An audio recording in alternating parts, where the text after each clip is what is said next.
Vamos seguir? Vamos falar do Concílio de Nicéia. Gente, como eu disse antes, o quarto e o quinto séculos foram de imensa produção teológica. Nesse período ocorreram também os grandes concílios, os principais concílios. Concílios são reuniões, esses são os concílios ecumênicos, assim chamados, porque toda a igreja participa deles, né? São 7 os concílios ecumênicos. Esse concílio, o concílio de Nicéia, é considerado o primeiro. Não sei por que o concílio de Jerusalém, até alguém comentou isso comigo, eu não sei por que ninguém considera o concílio de Jerusalém o primeiro, né? Talvez porque ele seja de uma outra época, com a presença de apóstolos, e já que em Nicéia é diferente, né? É um concílio diferente. O concílio de Nicéia é fundamental para nós, porque aqui vai ser estabelecido o quê? Que doutrina? O cânon, na verdade, ele não está totalmente estabelecido aqui, não. Ele foi discutido em Nicéia, mas ainda tinha livros duvidosos, né? Tem uma doutrina mais importante que vocês têm que associar a Nicéia, certo? Sempre que se falar em Nicéia, você tem que lembrar dessa doutrina. Alguém sabe qual é? Doutrina da Trindade. Doutrina da Trindade, exatamente, certo? A doutrina da Trindade, ela é estabelecida no Concílio de Nicéia. Claro que a discussão principal era quanto à questão da divindade de Cristo. Se Cristo era Deus ou não. Lembram quem foi o pai da igreja que criou esse termo Trindade? Porque isso não é um termo bíblico, né? Tertuliano, exatamente. Tão bom de memória, hein? Vocês estão afiados. Claro, gente, desde o início a igreja cria na divindade de Cristo. Isso nunca foi um problema. Só que assim, tudo que ia acontecendo na história da igreja, ao longo da história da igreja, ia aparecendo problemas, ia aparecendo as heresias, nós já vimos isso. E a heresia forçava a igreja a definir com clareza as doutrinas. Apertava a igreja para que a igreja definisse com clareza as doutrinas. Então é claro que sempre se creu na divindade de Cristo, desde o início, só que não havia a expressão teológica disso. E aí surgiram então algumas tentativas de explicar quem é Cristo. E aí surgiram coisas do tipo aí, o subordinacionismo. Subordinacionismo. O que é o subordinacionismo? É o seguinte pensamento. O Pai está acima do Filho, que está acima do Espírito Santo. Subordinação, certo? Fica claro aí o porquê do nome. Então o Pai é mais importante que o Filho vem em seguida e depois vem o Espírito Santo em terceiro plano. E também surgiu uma outra forma de pensar, que era o monarquianismo. O que é o monarquianismo? Vem de mono, um. O monarquianismo dizia o seguinte: não, o Pai, o Filho e o Espírito Santo é o mesmo Deus, só que ele se manifesta de maneiras diferentes. Então uma hora ele está como Pai, outra hora ele está como Filho, outra hora ele está como Espírito Santo, mas é sempre o mesmo. Ora, essas coisas impuseram uma dificuldade para a igreja. O que fazer com isso aí? Isso aí é verdade, não é verdade? Seguimos isso, acreditamos nisso ou não? Houve necessidade de definir as coisas de forma clara. E aí surgiu uma outra coisa. Pode passar aí, por favor? Aí surgiu um debate ainda mais intenso. Um problema na cidade de Alexandria. É sempre Alexandria, né? Impressionante. Alexandria está em todas Alexandria. Houve um problema na igreja de Alexandria. A igreja de Alexandria tinha um bispo, já um senhor muito velho, bem velhinho, chamado Alexandre. E esse bispo, ele pregava, e ele sempre pregava enfatizando a igualdade do pai e do filho. Deixando claro que o pai e o filho estão em pé de igualdade, que não há o subordinacionismo, que o filho é Deus, como o pai é Deus. E lá em Alexandria havia um presbítero bem mais novo, um sujeito ambicioso. Então entendam isso, é o bispo da cidade e um dos presbíteros da mesma cidade. O problema é lá dentro de Alexandria. Esse presbítero chamava-se Ário, e ele se incomodava com a pregação do Alexandre, não gostava. Não gostava do que o Alexandre dizia, aquilo incomodava ele. E aí ele começou a dizer coisas do tipo. Começou a pregar lá para o público dele lá, ele começou a pregar o seguinte: se Cristo é igual ao Pai, então ele é seu irmão e não seu filho. E também esse tipo de pregação começou a confundir as pessoas. Sabe? As pessoas começam a ficar, poxa, eu não estou entendendo. E aí um presbítero, como ele tem a pregação nas mãos, ele pode confundir facilmente as pessoas. As pessoas vão e ouvem, e geralmente são indivíduos muito capazes, com uma boa retórica, e eles acabam confundindo a população. Os cristãos.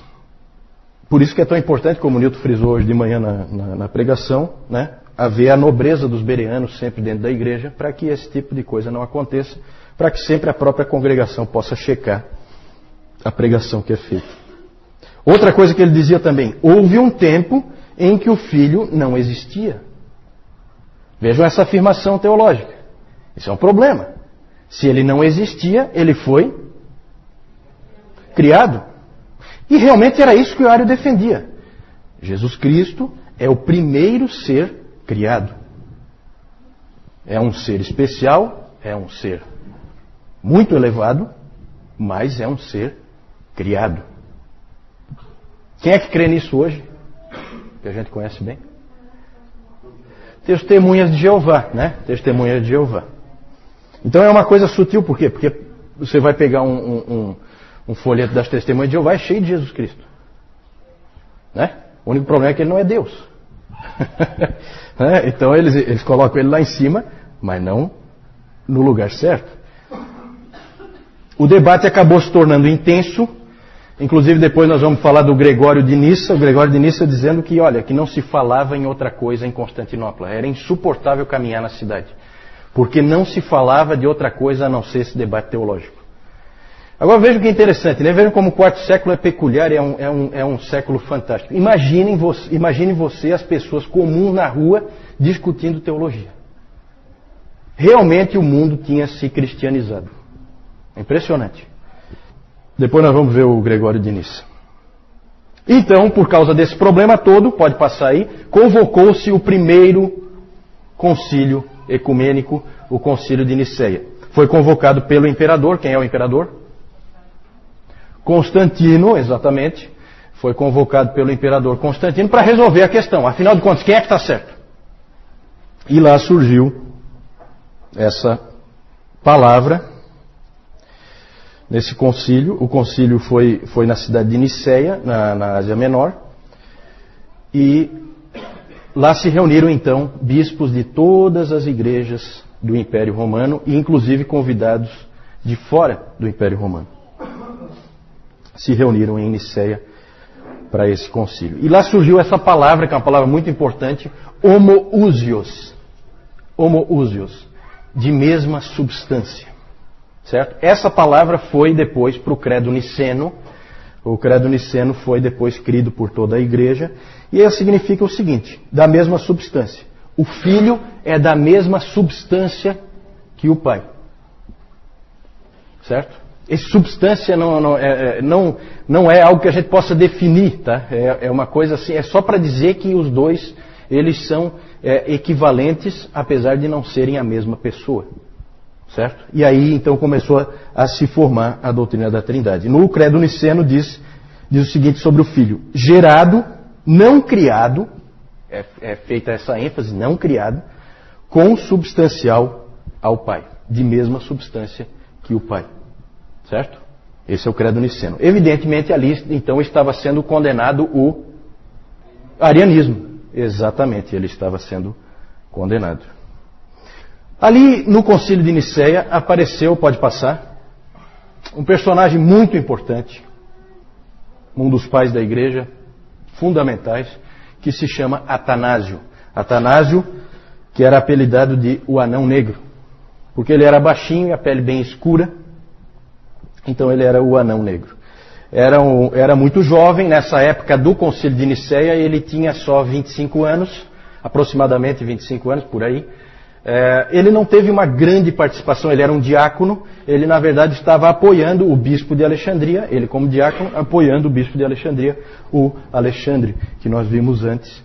e não teve assim uma grande participação. Ele mais tarde, ele mesmo tornou-se, de diácono ele passou a ser presbítero, e de presbítero ele se tornou o bispo de Alexandria, Atanásio.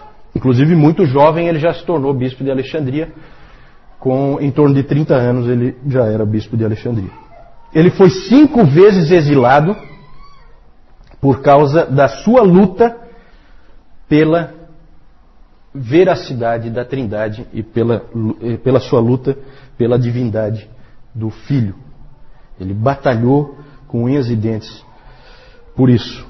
Foi 5 vezes exilado. Uma vez o Constantino mandou ele, eu acho que foi, não foi o Constantino, acho que foi o Constâncio, filho do Constantino. Mandou ele o mais longe que o Império Romano podia mandar. Tirou ele de Alexandria, onde ele era bispo, e colocou ele lá na Alemanha, no limite extremo do Império Romano, só para isolar ele, porque ele estava incomodando. E por que ele estava incomodando? Porque os imperadores gostaram da doutrina ariana.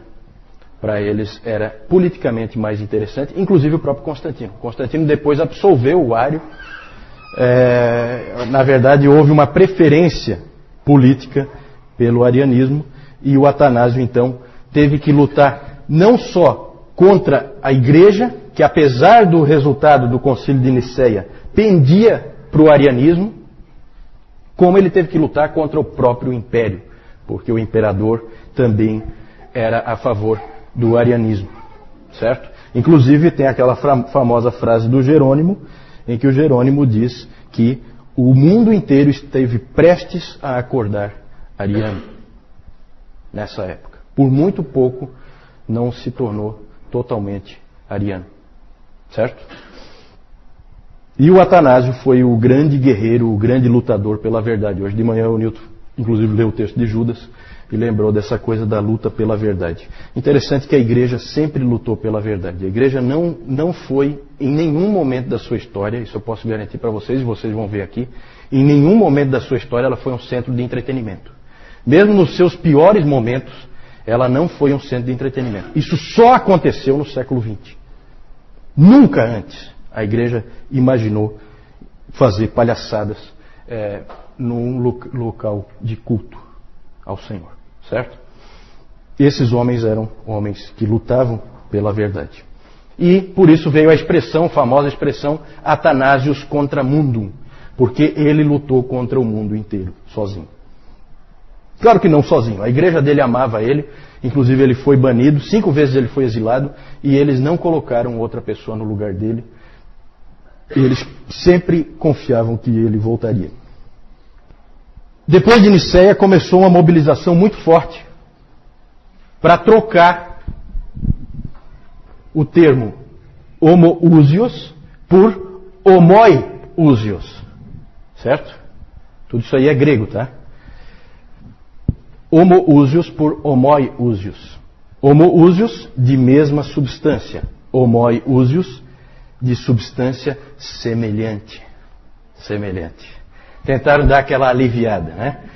E a igreja, vários homens da igreja estavam indo por esse caminho. E quem lutou contra foi Atanásio.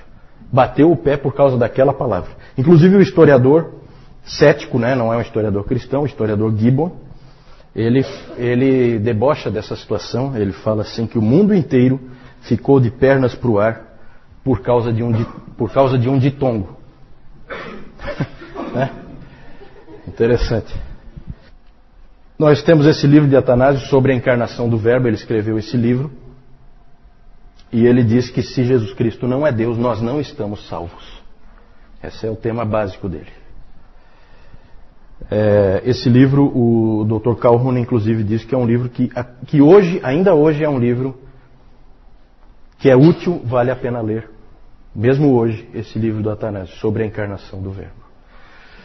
E o interessante é que no tempo da morte de Atanásio, no ano 373, foi quando ele morreu, o arianismo já estava declinando de novo, perdendo força por causa da luta dele. E quando chegou em 381, que houve o concílio de Constantinopla, o segundo concílio ecumênico, o arianismo, por incrível que pareça, apesar de quase ter prevalecido na história da igreja, ele acabou sendo condenado de novo. Graças a Deus por isso. O interessante é que o arianismo não estava derrotado ainda. Sabe por quê?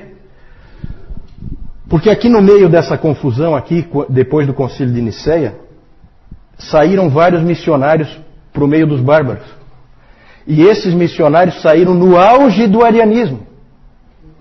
Eles foram lá e pregaram uma teologia ariana para os bárbaros. Quando os bárbaros voltaram para dentro do Império Romano, trouxeram o arianismo de volta. Então o arianismo não estava morto. Tá? Ele continua ainda sobrevivendo por um bom tempo. Pode passar? Essa frase aí do professor Sabatier, citado pelo B.B. Warfield, ele diz o seguinte: nada poderia estar mais longe da verdade do que representar os pais dos concílios como teoristas ou até mesmo como teólogos profissionais trazidos à conferência por causa de zelo especulativo só para solucionar enigmas metafísicos. Eles eram homens de ação, não de especulação.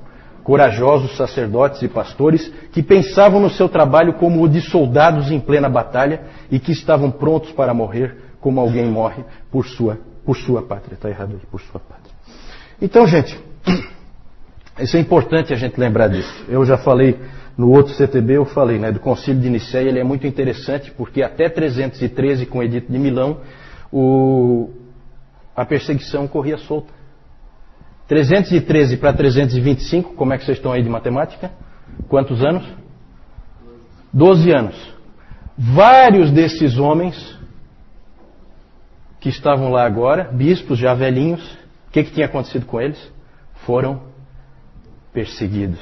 12 anos antes, a perseguição comia solta. E vocês sabem que a pior perseguição de todas foi a última, a perseguição de Diocleciano. Certo? Então, ali são homens que vêm para essa conferência, para esse concílio, com as costas rasgadas, de tanto apanhar. Certo? Não é um monte de teórico. Certo? Não, gente, olha, a gente tem que tomar cuidado com o que é a igreja. A pregação do Newton hoje foi muito, muito, muito boa nesse sentido do fortalecimento da noção que nós temos que ter da defesa da verdade. Certo? É impressionante o que se fazia em defesa da verdade. Certo? Vamos lá. Pode passar. Aí algumas figuras aí do Concílio de Nicéia, né, como os artistas retratam. Nada de especial aí, mas a gente pode ter uma ideia, né, deles todos reunidos. A gente às vezes se deixa levar um pouco por essas túnicas, assim como se fosse uma coisa muito estranha o indivíduo vestir essas túnicas. Hoje é estranho realmente. Então a gente faz essa associação, né? Aquela túnica, assim, só um padre veste aquela túnica. Ninguém veste aquela túnica. Só que naquele tempo era roupa comum. Né? Então, cuidado para vocês não ficarem com aquela associação de que esse indivíduo ele se vestia de alguma maneira especial e tal. É claro que aqui os artistas depois, isso aqui é retratado muito depois, colocam assim umas cruzes, umas coisas. Isso aí provavelmente não tinha nada disso, tá? Isso aí são enfeites que depois o artista põe, né? Mas o indivíduo andar com esse tipo de roupa, isso era normal, tá? Pode passar. Aqui só para vocês verem aí o embate, né? Atanásio de um lado e Ário do outro. Pode passar.